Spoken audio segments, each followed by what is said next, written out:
Haleluya, salam sejahtera bagi kita semua. Salam dalam kasih dari Tuhan kita Yesus Kristus. Puji nama Tuhan. Kita sangat bersyukur kembali lagi kita masih diberikan kesempatan oleh Tuhan kita Yesus Kristus, di mana untuk kita menikmati firman Tuhan.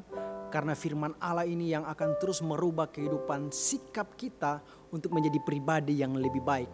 Dan saat ini kita akan belajar bersama-sama firman Allah yang saya ambil dalam surat Petrus, surat 1 Petrus pasal yang kedua,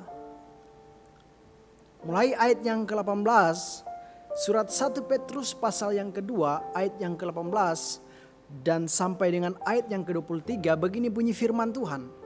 Hai kamu hamba-hamba, tunduklah dengan penuh ketakutan kepada Tuanmu, bukan saja kepada yang baik dan peramah, tetapi juga kepada yang bengis.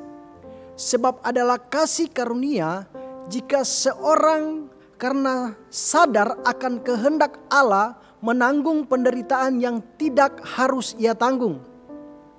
Sebab untuk itulah kamu dipanggil, karena Kristus pun telah menderita untuk kamu dan telah meninggalkan teladan bagimu supaya kamu mengikuti jejaknya.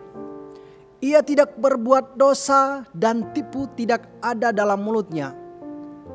Ketika ia dicaci maki, ia tidak membalas dengan mencaci maki. Ketika ia menderita, ia tidak mengancam. Tetapi ia menyerahkannya kepada Dia yang menghakimi dengan adil. Bapak Ibu Saudara yang diberkati Tuhan, surat ini ditulis yang pasti oleh Rasul Petrus sendiri, salah seorang murid daripada Tuhan kita Yesus Kristus. Dan surat ini dialamatkan kepada orang-orang pendatang atau orang-orang perantauan yang ada di kota Pontus, Galatia atau Kapadokia dan kota-kota yang lain.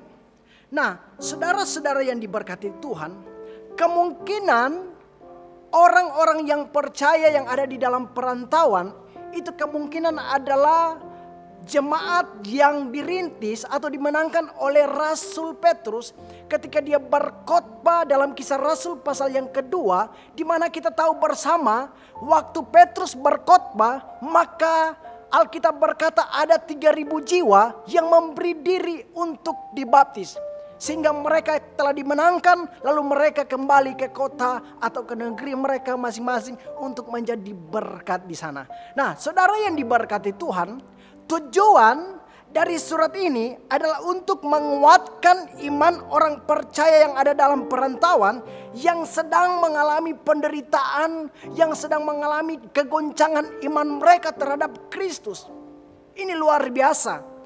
Dan saudara yang diberkati Tuhan, ayat-ayat yang kita sudah baca tadi, di mana lembaga Alkitab memberi perikop atau memberi judul, di mana penderitaan Kristus adalah sebagai teladan. Ini sangat menarik saudara bagi kita. Di ayat yang ke-18 berkata begini. Begini bunyi firman Tuhan. Hai kamu hamba-hamba, tunduklah dengan penuh ketakutan kepada Tuanmu, bukan saja kepada yang baik dan peramah, tetapi juga kepada yang bengis. Saudara yang diberkati Tuhan, Rasul Petrus menasihati kepada orang-orang percaya yang ada di perantauan supaya mereka tunduk dan menghormati kepada Tuhan mereka. Baik itu Tuhan yang baik atau yang peramah maupun Tuhan yang bengis atau Tuhan yang jahat. Kita tahu bersama pada waktu Rasul Petrus mengirim surat ini menasihati kepada mereka, pada waktu itu kerajaan atau pemerintahan Romawi yang sedang berkuasa pada waktu itu, sehingga memerintah mereka dengan sangat luar biasa, sehingga mereka mendapat penderitaan, mereka sangat sengsara, mengalami aniaya dan lain sebagainya. Tetapi dalam kondisi yang demikian, Rasul Petrus memberikan nasihat kepada mereka agar supaya mereka tetap menghormati dan tunduk kepada Tuhan mereka.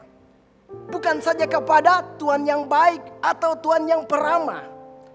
Tetapi Rasul Petrus berkata, yang bengis pun, yang jahat pun engkau harus tunduk, engkau harus menghormati.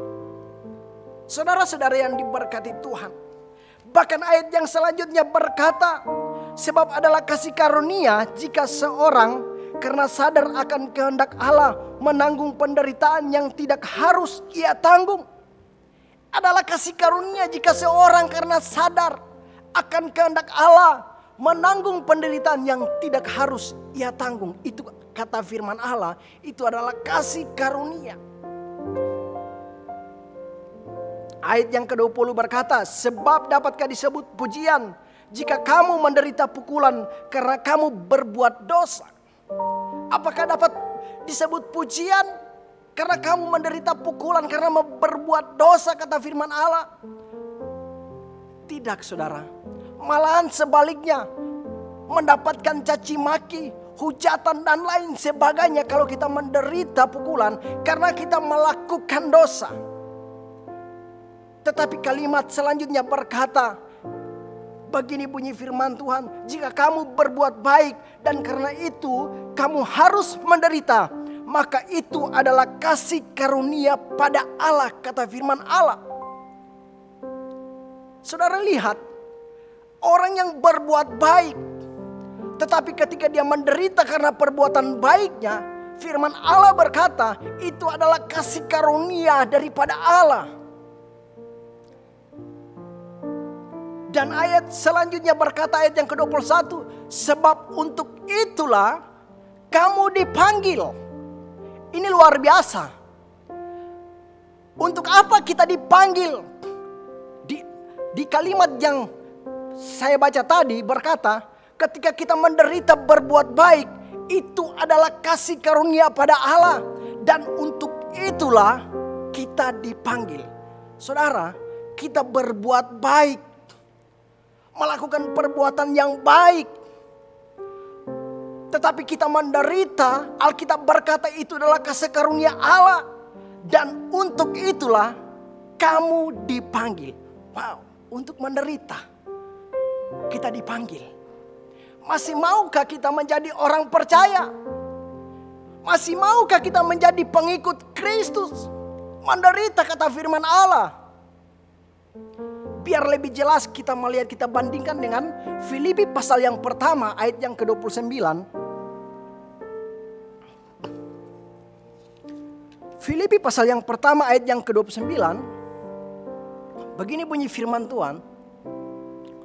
Sebab kepada kamu dikaruniakan bukan saja untuk percaya kepada Kristus, melainkan juga untuk menderita untuk Dia.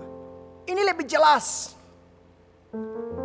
Kepada kita orang percaya bukan dikaruniakan bukan saja percaya kepada Yesus, tetapi menderita juga untuk Kristus. Masih maukah kita untuk menjadi pengikut Kristus? Menderita, Alkitab katakan. Untuk itulah kamu dipanggil, kata firman Allah. Tetapi biarlah kita mau berkata iman kita. Sekali Yesus tetap Yesus. Kalau orang Manado bilang abu kalau abu, Yesus tetap Yesus. Amin. Saudara-saudara yang diberkati Tuhan, bahkan kita melihat, sebab untuk itulah kamu dipanggil, karena Kristus pun telah menderita untuk kamu. Saudara yang diberkati Tuhan, Yesus dia datang ke dalam dunia ini itu karena dia cinta, dia sayang sama saya dan saudara. Dia menderita untuk siapa? Untuk saya dan saudara. Dan kalimatnya selanjutnya berkata,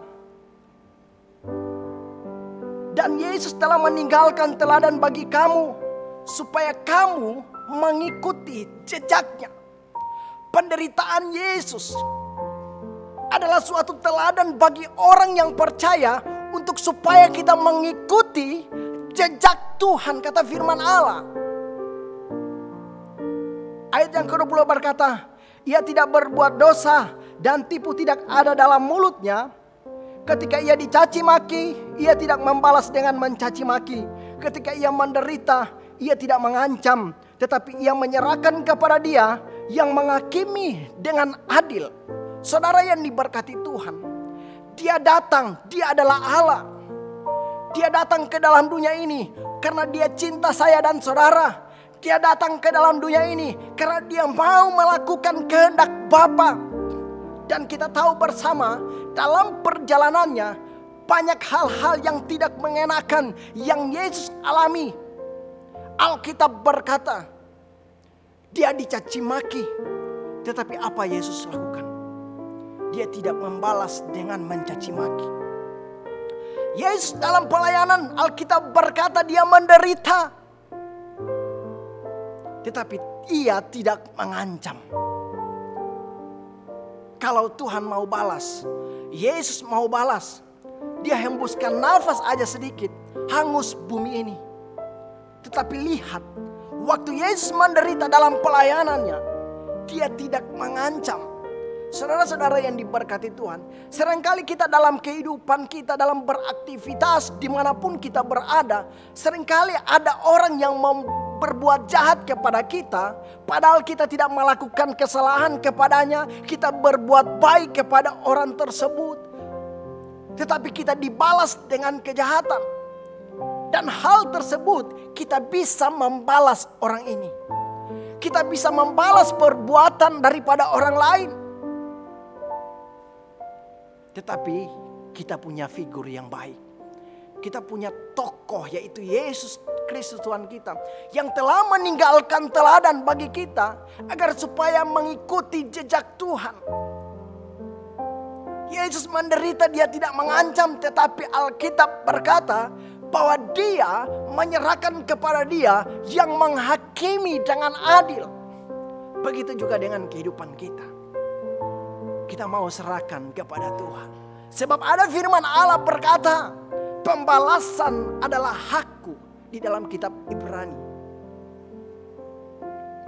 Saudara-saudara yang diberkati Tuhan, hari-hari ini kita tahu bersama bahwa kita hidup di zaman akhir, di mana firman Allah kita tahu bersama semakin hari semakin digenapi.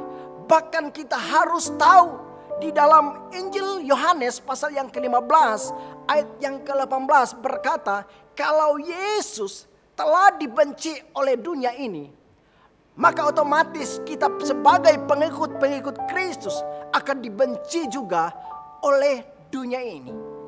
Bahkan saya sudah singgung di mana Filipi pasal yang pertama ayat yang ke-29 berkata bahwa saya dan saudara menjadi pengikut Kristus dikaruniakan bukan saja percaya kepada Yesus, tetapi untuk juga menderita kepada Yesus. Untuk itulah kamu dipanggil. Dan ayat-ayat yang terakhir, saya ambil dalam Matius pasal yang ke-5 ayat yang ke-10 sampai dengan ayat yang ke-12. Berbahagialah orang yang dianiaya oleh sebab kebenaran, karena merekalah yang mempunyai kerajaan sorga. Berbahagialah kamu jika karena aku kamu dicela dan dianiaya, dan kepada kamu difitnah segala yang jahat. Bersukacitalah dan bergembiralah, karena upahmu besar di sorga. Sebab demikian juga telah dianiaya nabi-nabi yang sebelum kamu. Saudara yang diberkati Tuhan, persiapkan hidup kita. Hari-hari ini sangat jahat. Kita akan mengalami hal-hal yang tidak mengenakan dalam kehidupan kita. Bahkan akan tergoncang iman kita. Persiapkan hidup kita untuk kita melewati tantangan ini bersama-sama dengan Tuhan. Setia kepada Tuhan. Taat kepada Tuhan untuk kita selalu setia dalam firman Allah. Karena kita percaya Dia Allah yang akan tidak pernah meninggalkan kita berjalan sendiri. Sebab Dia adalah Allah Immanuel, yang artinya Allah beserta dengan kita. Persiapkan hidup kita. Firman Allah berkata, kalau kita dianiaya oleh sebab firman Allah, bergembiralah, karena kita adalah warga-warga kerajaan surga. Amin. Biarlah penderitaan Kristus menjadi teladan bagi saya dan saudara. Karena untuk itulah saya dan saudara dipanggil oleh Tuhan. Puji nama Tuhan. Tuhan Yesus memberkati kita semua. Kita berdoa. Bapa di sorga, terima kasih. Hamba-Mu telah berhenti berbicara, tetapi kami percaya Roh Kudus yang selalu menguatkan, mengingatkan kebenaran firman Allah yang telah kami dengar. Dan biarlah benih-benih firman Tuhan ini jatuh di tanah yang baik, sehingga akan bertumbuh dan menghasilkan buah-buah yang baik. Kuatkan kami Roh Kudus, mampukan kami untuk berjalan di dunia ini yang semakin hari semakin jahat. Kami tidak mampu untuk berjalan sendiri, tapi kami percaya ketika Allah menyertai kita, Roh Kudus beserta dengan kita, kami akan melakukan perkara-perkara yang besar. Dan kami akan melihat kemenangan demi kemenangan yang Tuhan kerjakan dalam kehidupan kami. Puji nama Tuhan, ini menjadi doa dan ucapan syukur kami. Dalam nama Tuhan kami Yesus Kristus, kami sudah berdoa dan bersyukur. Haleluya. Amin.